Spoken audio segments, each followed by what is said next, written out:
नमस्कार बच्चों, आज के इस वीडियो में हम लोग देखने वाले हैं लेसन नंबर 3 टाइड्स का क्वेश्चन एंड आंसर। ठीक है, तो यहाँ पर देखना आपका ये जो क्वेश्चन नंबर 1 है, इसमें क्या बोला गया है कि prepare a chain by matching the following.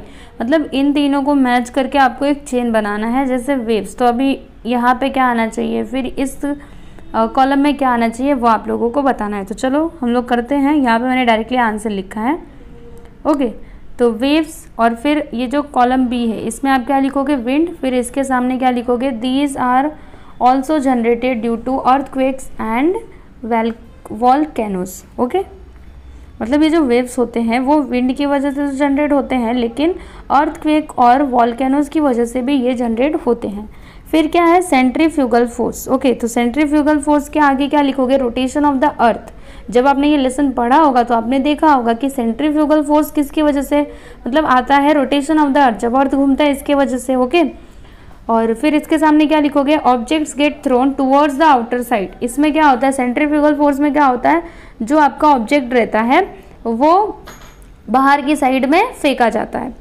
फिर उसके नीचे है ग्रेविटेशनल फोर्स। तो ग्रेविटेशनल फोर्स अभी दूसरे कॉलम में क्या लिखोगे, the moon, the sun and the earth. Okay, इन तीनों के पास क्या होता है, ग्रेविटेशनल फोर्स ही होता है ना।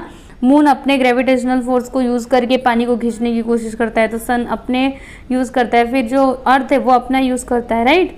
Operates in the direction towards the centre of the earth. चलो नेक्स्ट यहाँ पे देखोगे तो मतलब इसके आगे आप लिखना operates in the direction towards the centre of the earth. फिर अगला है स्प्रिंग टाइड। तो स्प्रिंग टाइड के आगे क्या लिखोगे, न्यू मून डे। और फिर इसके थर्ड कॉलम में क्या लिखोगे, highest high tide occurs on this day, है ना। इस दिन क्या होता है, एकदम बड़ा वाला टाइड आता है। चलो नीप टाइड। तो नीप टाइड कब होता है, 8 फेज ऑफ द मून यानी कि क्वार्टर।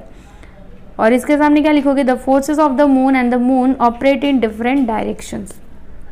चलो ये तो हो गया, हमने कंप्लीट कर लिया। एंड उसके बाद यहाँ पे अगला क्वेश्चन है, गिव जोग्राफिकल रीजंस। अभी आप लोगों को यहाँ पे भौगोलिक कारण लिखने हैं। पहला है, tides are influenced more by the moon than the sun. यानी कि जो टाइड्स होता है ना वो उसको ज़्यादा उसके ऊपर कौन प्रभाव डालता है, मून। अगर सन से इसको कंपेयर करें तो ज़्यादा उसको कौन इन्फ्लुएंस करता है, तो मून करता है। क्यों करता है, इसका कारण लिखना है। तो देखो इसका answer, compare to the sun the moon is quite close to the sun. यानी अगर हम सन से कंपेयर करें तो जो मून है ना वो अर्थ के ज़्यादा क्लोज में है, यानी कि ज़्यादा पास में है। एज इट्स इफेक्ट, देखो अभी वो पास में है तो किसका ग्रेविटेशनल फोर्स ज़्यादा काम करेगा, कौन ज़्यादा इन्फ्लुएंस करेगा, तो जो पास में रहेगा उसी का ना।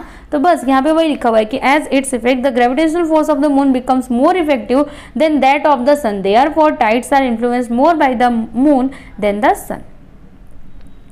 नेक्स्ट क्वेश्चन है यहाँ पे कि at some places along the coast the low lying areas turn into lagoons और मार्शी लैंड्स। तो इसका आंसर मैं आप लोगों को दिखा देती हूँ। ये देखो इसका आंसर है, देखो दोनों पेजेस पे इसमें टोटल 4 पॉइंट्स हैं, 3 ऊपर और 1 नीचे। देखो यहाँ पे ये 3 ऊपर हैं और 1 नीचे है। चलो आप ना इसको पहले लिख लो या फिर स्क्रीनशॉट ले लो। अगला क्वेश्चन है यहाँ पे कि place located on the opposite meridian to the place experiencing high और low tide will also experience high और लो टाइड रिस्पेक्टिवली। तो इसका कारण क्या हो सकता है, देखो इसका रीज़न हमने यहाँ पे पूरा एकदम डिटेल में सब कुछ अच्छे से एक्सप्लेन करके लिखा है। वैसे आपने जब ये लेसन पढ़ा होगा तो आपने देखा होगा कि ऐसा क्यों होता है ना। देखो लेसन पढ़ना बहुत ही ज़रूरी होता है। जब आप लेसन पढ़ते हो ना तो आपको आधे क्वेश्चन तो समझ लो कि पहले ही समझ में आ जाते हैं लेसन पढ़ने की वजह से, इसीलिए लेसन को एक बार पढ़ा करो। फिर यहाँ पे अभी अगला क्वेश्चन है, आंसर इन ब्रीफ। अभी आपको आंसर लिखने हैं। तो आपका पहला क्वेश्चन है, if there is high tide at 7 AM find the timings of the next high and low tide on the same day at a given place. तो इसका आंसर देख लो स्टूडेंट्स, ये इसका आंसर है। If there is high tide at 7 AM यानी अगर 7 बजे क्या है, हाई टाइड है। The timings of the next low tide and high tide will be approximately क्या हो सकता है, 1 पॉइंट यानी 1:12 या फिर 7.25 यानी कि 7:25 रिस्पेक्टिवली हो सकता है। फिर अभी यहाँ पे अगला क्वेश्चन है second, if at Mumbai 73 east meridian there is high tide at 1 PM on Thursday then on which other meridian will there be high tide too, state the reason. तो इसका आंसर देख लो स्टूडेंट, इफ एट मुंबई यानी कि 73 degree east meridian there is high tide at 1 PM on Thursday, अगर Thursday को high tide है वहाँ पे 1 बजे, then eight 107 degree west meridian to, यानी 170 डिग्री वेस्ट मेरिडियन में क्या होगा, वहाँ पे भी हाई टाइड होगा। ठीक है, इसका कारण लिखना है, तो इसका रीजन देखो यहाँ पे, a place on the earth located at the opposite point of the place experiencing high और low tide also experiences high और low tide respectively at the same time. 107 degree west meridian is exactly opposite to the 73 east meridian. Okay, therefore वहाँ पे अगर यहाँ पे मतलब high Tide रहेगा तो 170 डिग्री वेस्ट मेरिडियन में भी क्या होगा, हाई टाइड होगा। अगला क्वेश्चन है, explain the reason for the generation of waves. अभी ये जो वेव्स जनरेट होती हैं इसका कारण लिखना है आप लोगों को। तो आंसर देखो, the main reason for the generation of waves is wind, यानी कि वेव्स का जनरेशन का मेन कारण क्या है, विंड है। और कभी कभी क्या होता है कि sometimes sea waves are also generated due to earthquake और volcanic eruptions occurring below the floor of the sea. Okay, तो इन कारणों से भी हो सकता है, जो अर्थक्वेक होते हैं या फिर जो ज्वालामुखियाँ फूटती है इसकी वजह से भी वेव्स जनरेट हो सकते हैं, बट इसका मेन तो कारण यही है कि विंड की वजह से वेव्स क्या होते हैं, जनरेट होते हैं। अभी क्वेश्चन नंबर 4 है कि in what way will the following depends on the tides, यानी ये सारी चीज़ें यहाँ पे कुछ दी गई हैं, तो ये कैसे टाइड्स के ऊपर डिपेंड करती हैं। यहाँ पे पहला है स्विमिंग, तो देखो इसका answer, while entering the sea one must take adequate information on the timings of the tides. Swimming in the deep sea during tides can lead to serious accidents. During high tides, it is always safe to swim in shallow waters near the coast. Okay? तो swimming पे इस तरीके से ये जो tides होती है वो डिपेंड होती है, यानी अगर आप स्विमिंग करने जा रहे हो समुद्र के अंदर तो सब कुछ एकदम अच्छे से पता कर लो कि टाइड कब आता है, कब हाई टाइड आता है, कब लो टाइड आता है। अगर हाई टाइड आने वाला रहता है ना तो बाहर ही मतलब किनारे पर ही स्विमिंग किया करो, ज़्यादा अंदर जाने की ज़रूरत नहीं है, नहीं तो इसका परिणाम क्या होगा, इसका परिणाम ये होगा कि आप उसमें डूब जाओगे। अगला है स्टीयरिंग अ शिप, तो अभी इसका क्या प्रभाव होता है, देखो ship can move up to the ports during high tides, therefore one must steer a ship by taking into account the timings of the tides. Next है यहाँ पे फिशिंग, तो with the high tides fish move into the creeks, therefore fishing is largely carry out at the time of high tide, है ना। High tide के time पे क्या होता है, जो फिशेस होती है ना वो मतलब वो ज़्यादा बाहर की तरफ आ जाती है, जो भी क्रिक्स होते हैं उसमें आ जाती हैं, तो इसीलिए अगर जब भी हाई टाइड होता है तो इस टाइम पे ज़्यादातर फिशिंग की जाती है। अगला यहाँ पे सॉल्ट पेन्स, तो ड्यूरिंग द हाई टाइड के समय पे क्या होता है, sea water can be stored in salt pans, यानी जो समुद्र का पानी है वो जो सॉल्ट पेन्स होते हैं ना, सॉल्ट पेन्स मतलब जैसे नमक बनाया जाता है, आपने 6th स्टैंडर्ड में देखा होगा सॉल्ट पेन्स ऐसे करके खेत की तरह होते हैं, उसमें ना ऐसे नहीं होते खेत मतलब चौकोर में ऐसे करके बहुत सारे उसके पार्ट्स किए गए रहते हैं, तो उनको हम कहते हैं salt pans. From this water salt can be obtain, यानी कि देखो हाई टाइड के टाइम पे क्या होता है ना कि सॉल्ट जो पेन्स जो होते हैं वहाँ पे जो पानी है वो इकट्ठा हो जाता है, समुद्र का पानी, और फिर उसकी वजह से हमको नमक ऑब्टेन किया जाता है। ओके, तो ये तो हमने देख लिया। अभी अगला देखते हैं, going to coastal areas for trips, यानी ट्रिप्स के लिए कोस्टल एरिया में जा रहे हैं। तो while going to coastal areas for trips, one must have details about the timings of the tides, structure and slope of the coast, rocky areas, streams near the coast before entering the sea water for enjoyments. चलो अभी अगला देखते हैं, observe figure 3.8 of neap tide and answer the following questions. देखो students, आपकी textbook में जो figure दिया गया 3.8 आप एक बार उसको देखना, तो उसको आप देखो और फिर यहाँ पे कुछ क्वेश्चंस दिए गए हैं जिनके आंसर आप लोगों को बताने हैं। तो your first question is which phase of the moon does it show, मतलब वो जो डायग्राम है वो मून का कौन सा फेज शो कर रहा है। तो आंसर देखो, the diagram shows a phase of the quarter moon. Okay, आप वो डायग्राम एक बार जरूर देखना। फिर नेक्स्ट है, what are the relative position of the moon, the sun and the earth, इनका रिलेटिव पोजिशन क्या है। तो the relative position of the moon, the sun and the earth are such that the moon, the earth and the sun make an angle of 90 degree, ये तीनों मिलकर के क्या कर रहे हैं, 90 डिग्री का एंगल बना रहे हैं। और एक और बात मैं आप लोगों को बोलना चाहूँगी, ये जो पॉइंट्स यहाँ पे है ना आप लोग को लिखने की ज़रूरत नहीं है। अगला है यहाँ पे what effect will it have on the tides. तो इसका आंसर देख लो, ये थर्ड भी लिखने की जरूरत नहीं है क्योंकि आप आंसर लिख रहे हो ना। Such positions of the moon, the earth and the sun will lead to neap tides. चलो अभी हम लोग आगे बढ़ जाते हैं। क्वेश्चन नंबर 6 है डिफरेंशिएट बिटवीन।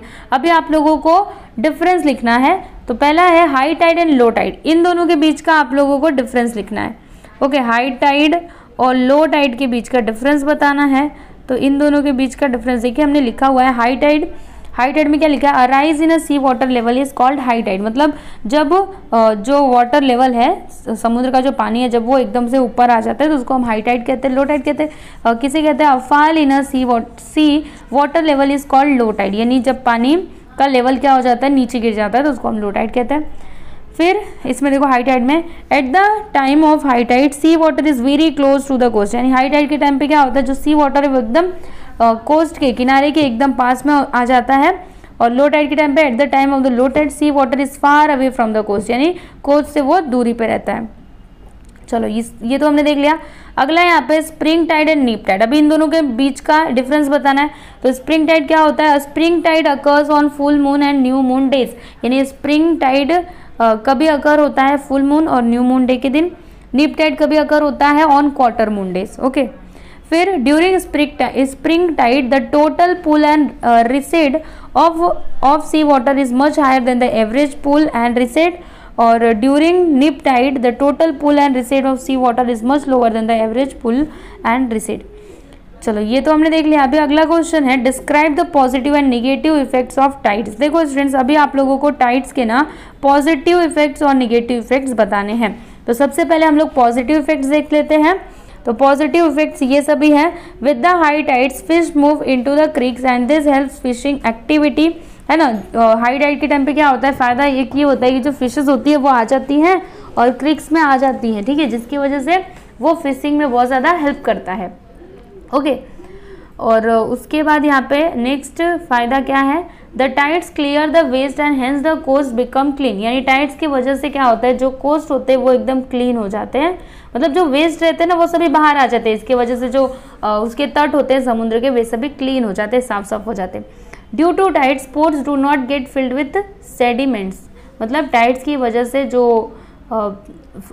आपके पोर्ट्स होते हैं वो सेडिमेंट्स से नहीं भरते हैं। Ships can move up to the ports during high tide. यानी हाई टाइड के टाइम पे जो शिप्स हैं वो मतलब पोर्ट्स तक पहुंच सकते हैं, ठीक है। Up to the port, ships can move up to the ports during high tide. यानी हाई टाइड के टाइम पे जो शिप्स है वो मूव कर सकते हैं अप टू द पोर्ट्स। फिर यहाँ पे फिफ्थ वन है during high tide sea water can be store in salt pans from which salt can be obtain, है ना। हाई टाइड के टाइम पे जो सी वाटर रहता है वो सॉल्ट पेन में इकट्ठा हो जाता है, जिसके कारण सॉल्ट को ऑब्टेन किया जा सकता है। सिक्स्थ वन है the tidal force can be use to generate electricity. और टाइड का एक और फायदा होता है कि टाइडल फोर्स का यूज़ किया जा सकता है, किस लिए, इलेक्ट्रिसिटी को जनरेट करने के लिए। फिर सेवंथ वन है the tides helps in maintaining the mangroves and the coastal biodiversity, ठीक है, इनको ये मेंटेन करने में हेल्प करता है। फिर यहाँ पे ये तो हमने पॉजिटिव इफेक्ट्स देखे, अभी निगेटिव इफेक्ट्स देखेंगे। यहाँ पे बी लिखने की ज़रूरत नहीं है, ठीक है, बाय मिस्टेक यहाँ पे आ गया है। निगेटिव इफेक्ट्स दिखा देती हूँ मैं आप लोगों को। देखो negative effects of the tides as follows. और lack of an understanding of the timings of high tide and low tide may cause accident to swimmers entering the sea. यानी अगर आपको पूरा अच्छे से पता नहीं है हाई टाइड और लो टाइड के बारे में और आप स्विमिंग करने के लिए समुद्र में चले गए तो उस टाइम पे आपके साथ कोई भी अनहोनी हो सकती है। ओके, इसीलिए अगर आप कभी समुद्र में तैरने के लिए या फिर वहाँ पे ट्रिप पे जा रहे हो तो सबसे पहले तो फुल इन्फॉर्मेशन आप कलेक्ट करो। ओके, तो यहाँ पे हमने ये जो आपका थर्ड चैप्टर दिया गया था टाइड्स, इसका क्वेश्चन आंसर कंप्लीट कर लिया है। एंड आई होप कि आप लोगों को ये वीडियो अच्छा लगा होगा। ओके स्टूडेंट्स, तो चलो अभी हम लोग नेक्स्ट वीडियो में मिलते हैं। Thank you.